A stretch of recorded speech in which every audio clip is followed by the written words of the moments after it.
What up mga solid subscribers, no? So ayun guys, no, just when I'm about to end my video guys, no, and naalala ko guys, meron nga palang kumakalat ngayon na issue, no, which is about kay Stel, no, nakakainis lang, no. Eto, actually hindi ko pa fully alam po talaga kung ano nangyari, no. Nakita ko lang yung mga post, yung gano'n, no. Pero ito si Miss O, no, shoutout kay Miss O, no, kay Miss O po itong video to, no. And pag-check ko nga meron siyang video, no. And check out natin to guys kasi sobrang siguro magsasabi ako ng mga insights regarding dito na yung mga hindi dapat, and kumbaga, alam mo yun, kung influencer ka, dapat wag ka na masyadong magpabila, no? Kung gusto mo sumikat ka sana sa isang paraan na maganda, wag yung sa paraan na maninira ka ng ibang tao, no? Okay, sige, pagtatawanan ng mga tao, pero alam mo yun, yung mga tumatawan na yun, sila yung mga tao na immature, pero yung mga nag-aano sa'yo is ayun talaga yung mga nagko-correct sa'yo, yun po talaga yung mga tao na talagang matured enough na. So ito, ayoko na patagalin pa guys, no? So without further ado, let's all watch this. Stella Sale brand ambassador no more because of bullying SB19 style. Okay, ito na guys. Stella Sale talagang pangalan niya, parang may similarity, parang Stella A Sale. certain Stella Sale has lost its brand ambassadorship from a local cosmetic brand because of online bullying. This person shared a post and made succeeding posts that So nawalan siya ng guys, sponsorship.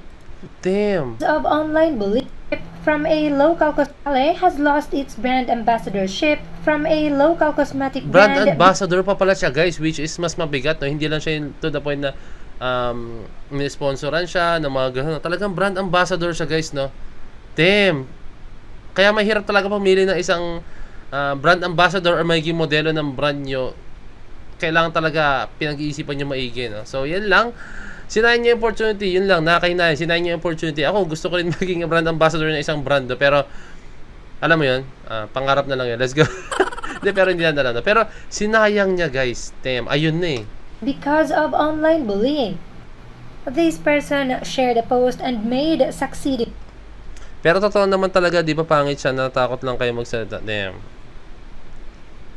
Brand ambassador ka, malaking kang personalidad, ba't ka magpo-post ng ganito? Siguro kung gusto mo magsalita ng ganito, wag mo nang i-public, no? Kung i-hate mo ang isang tao, isarili mo na lang, wag mo nang i-ano, lang, no? Pero syempre, ginawa mo to, okay. Eto na, pinuputakte ka na ng mga hate, no? Delete ko na nga, OA nyo. Totoo naman sinasabi ko.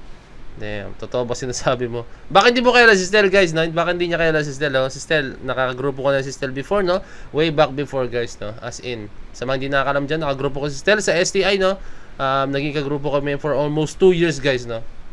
Sa STI, no? And ewan ko lang may kita yung mga videos na kasama ko siya sumayaw, pero tingin ko wala kami makikita ang videos kasi hindi kami to the point na talaga nagsama sa isang competition, no? Kumbaga nung nag-training kasi, nung nag-aral ko siya, nag-stop ako, pero andun ako, nag-training pa rin ako, and nag-stop ako, nag-aral naman siya, parang ganoon, vice versa, pero nagsasama kami. Ang pinaka nakasama ko talagang sa isang competition na kasayaw, si Jelu of Yara, no?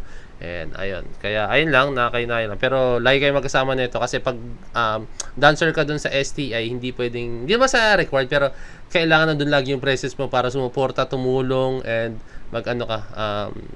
gumawa ng paraan para sa grupo. So nakasama ko dun si Stel, no?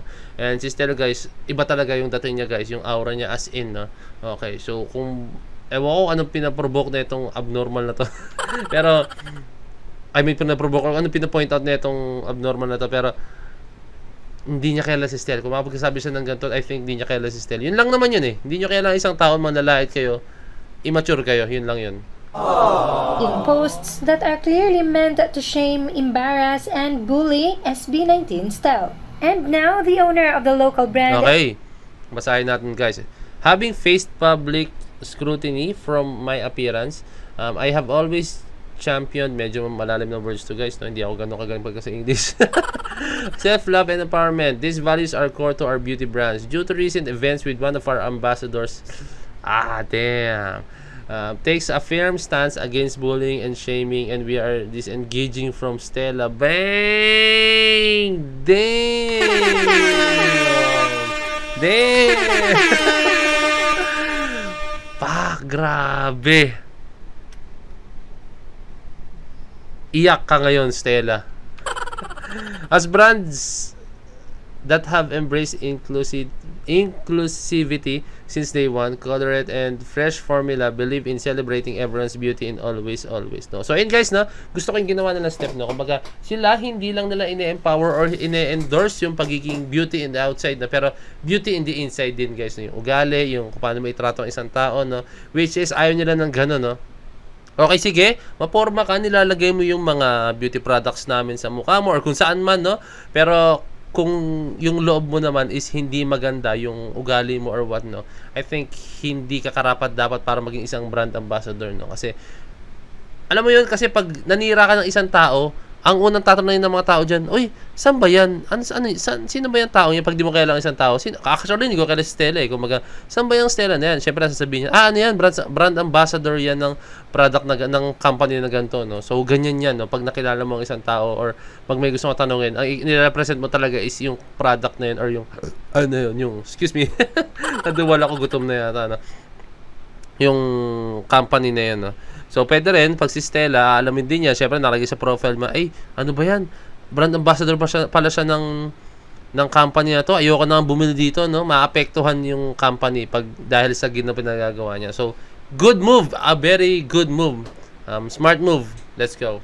Shout out sa Formula and Colorette. Made in action by disengaging with this person. Damn! Stella's actions are clearly against the brand's advocacy of inclusivity and empowerment. Ewan kong rinig nyo guys, pero grabe yung ulan tapos may kasama pang kulog, no? Grabe. Bumabawi ngayon. Sobrang init kasi ng mga nakaraan, kaya ngayon bumabawi. Stella then made a public apology. Okay. Magandang araw po sa lahat. Gusto ko po sanang hingin ang pagkakataon na ito upang i-address ang mga disrespectful at inappropriate post na akin pong na-share gamit ang aking account, no? Okay.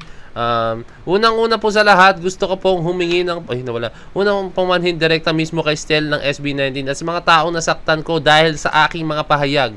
Ako po ay nagtitake ng full responsibility sa aking nagawa pahayag at naiintindihan ko po ang pwedeng maging impact nito kay Stel. Humingi po ako ng sorry dahil maging ako po ay biktima rin ng bullying dahil sa isang physical appearance at immature pong may tuturing na gawin dito sa ibang tao. Kita mo na, biktima ka pala ng bullying. Dapat alam mo yung feeling, no? Bakit mo ginawa? Dapat alam mo yung feeling, eh. Ba't kailangan mong ibigay sa iba yung ginawa sa'yo, no? Yun lang naman yun, eh. Ba't mo kailangan ibigay sa iba? Matured enough ka na pala. Alam mo na, kumbaga, alam mo yung pinagdaanan. Ibig sabihin, gusto mo rin pagdaanan ng ibang tao yung pinagdaanan mo? Wag ganon, wag ganon. Kung gusto mong pagdaanan ng ibang tao yan, hindi, sana wag nang pagdaan ng ibang tao to, no? Yun lang, doon lang ako nainis sa sinabi niya, no? Biktima rin pala siya ng bullying, pero bakit siya nang bubully? Yun lang yun, eh. Hindi ko alam kung totoo yung sinabi niya, biktima rin siya ng pambubully. Kasi, kung biktima ka ng pambubully, dapat alam mo yung feeling, eh. Pero, I think parang ano niya rin to, parang palabas niya lang to, na biktima siya ng bullying, no? Palabas niya lang to, guys, palabas niya lang to. I think hindi siya biktima ng pambubully. Or, biktima man siya ng pambubully, pero hindi yung kasing hard na ginawa niya, no? Na ginawa niya kay sa ating mahal na Stel, no? Damn. Nakainis lang. Yun lang, doon lang ako medyo nagkaroon ng question mark. Biktima ka pala ng bullying tapos ganun. Ewan ko sa'yo. Gusto ko rin po sana humingi ng tawad sa mga taong sumusuporta sa akin na akin na disappoint. Alam ko po masakit po sa inyo makita ang taong sinusuporta niya may involved sa ganitong issue. Walang alam ang mga taong nakapaligid sa akin, nakadikit sa pangalan ko. Buong puso ko pong inaako ang kasalanan ito. Huwag na po nating idamay ang mga taong walang alam sa negatibong pangyayaring ito. So, yun nga. Kita mo na, damay-damay na dahil sa kalokohan ginawa mo. Naapektuhan yung mga taong nakapaligid sa'yo. Hindi po ako gagawa ng kahit anong dahilan para depensahan po ang aking sarili dahil alam ko pong walang rason ang pwedeng makapag-justify ng mga salitang nabitawan ko. I-accept ko po ang anumang consequence ng action na ito, which is yun nga, tanggalan siya ng ambassadorship, no? Doon sa company na yun, no? And, ayun. Which I think hindi lang yun yung consequence na mangyayari, guys, no? Yun talagang maramdaman niya. Kasi syempre, puputaktiin siya ng mga bashers, negative comments dito, no? Nangako po akong hindi na ito maulit at gagawin po ito binang leksyon upang mas ayusin para ang mga content na aking pinapost. Bigyan po sana natin ng pangalawang pagkakataon para may pulog po sarili ko. Maraming salamat po at pangmain pong muli, no? So, ayun lang. Yun lang naman siya, no? I think this is just a plain apology letter, no? Wala akong nakitang... Ewan ko, guys. hindi ko naramdamang sincere siya, I think, pero hindi ko naramdaman yung super sincere, no, kasi dito talaga ako na guluhan eh. Biktima ka ng bullying pero nambubuli ka. Come on, bro. And it is good na hindi na ito gumawa pa ng excuses bagkus ay tinanggap ang consequences ng kanyang mga ginawa. Napakalungkot lang na kailangan pang umabot sa ganitong sitwasyon para matauhan when in the first place masama naman talaga ang mamahiya ng ibang tao, lalo na kung wala naman itong ginawang masama sa iyo sa Tama. ibang tao at nagtatrabaho lang ng marangal sa industriya. Tama. If Stella too has been a victim of bullying, then alam niya dapat kung ano ang pakiramdam na maging biktima sa mga gaya nitong unprovoked attacks. Tama, Miss Oden yun, ha. Ano ba yan? Sa ano pa niya nasakto? Bad trip. Doon pa sa kanyang belly button. Bad trip yan. So, ayun nga. Tulad na sinabi ni Miss O, guys, no? Alam niyo yung feeling ng pangbubuli, bakit kailangan niya pang kailangan niya bully, no? Napaka-nonsense lang. Ewan ko, parang napaka-nonsense nun, guys, no? Napaka-immature. Yun eh. Yung pinakamadaling salita, pinapaka-immature, no? Doon lang ako hindi makamove on, guys. I think, excuse niya lang yun. Yung biktima rin siya ng pambubuli para kaawaan siya ng tao, no? Excuse niya lang yun, guys, para sa akin. Kasi kung biktima ka ng pambubuli, alam mo yung feeling, kaya hindi mo nagagawin yun ulit sa ibang tao. Excuse niya lang yun, I'm sure. Biktima sa mga gaya nitong unprovoked attacks. Damn, belly button, let's Pero go. bakit kailangan mo pang gawin sa ibang tao, lalo na kung wala namang ginagawang masama ito? Stell is one of the kindest, supportive, and genuine person. Proven tested din, guys. Alam niyo na, nakagrupo ko si Stell, no? Sobrang bait. Sobrang patient pag nagtuturo sa akin. Beginner pa lang ako sumayaw noon. Si Stell po yung nagtuturo sa akin. Siya yung kanang kamay ng choreographer namin that time, no? Siya yung kanang kamay. Ako nagsimula pa lang sumayaw noon. And napaka-patient niya habang inaaral ko pa yung steps. Talagang hindi siya yung to the point na, Kuya Peds, hindi ganyan. Ano ba naman yan? Nakakainis naman yung steps mo. Mali-mali yan. Hindi siya ganun, guys. Talagang, ay, ganito yung Kuya Peds. Eto, pag gagawin niya sa in a simplest way, guys, no? Kunyari, kaya naging ganito yung galaw niyan kasi, tinwist ko siya, no? So, pag naramdaman mo yung nakangalay na siya, yun yung tamang galaw, Kuya Peds, no? Parang ganun, guys, no? Parang ganyan, no? Ayan. O kaya, kunyari, pag may steps na ganyan, yan, pak. Yan. Di ba, medyo, may ano siya, medyo may snap. Yan, sasabihin ni Stell, kunyari na, yeah, Kuya Peds, huwag mong gagawin yung ganito, kailangan may snap siya kasi hindi mo mararamdaman yung tamang galaw pag hindi nag-snap yung pinaka-elbow mo, no? Doon may mararamdaman yung hit, no?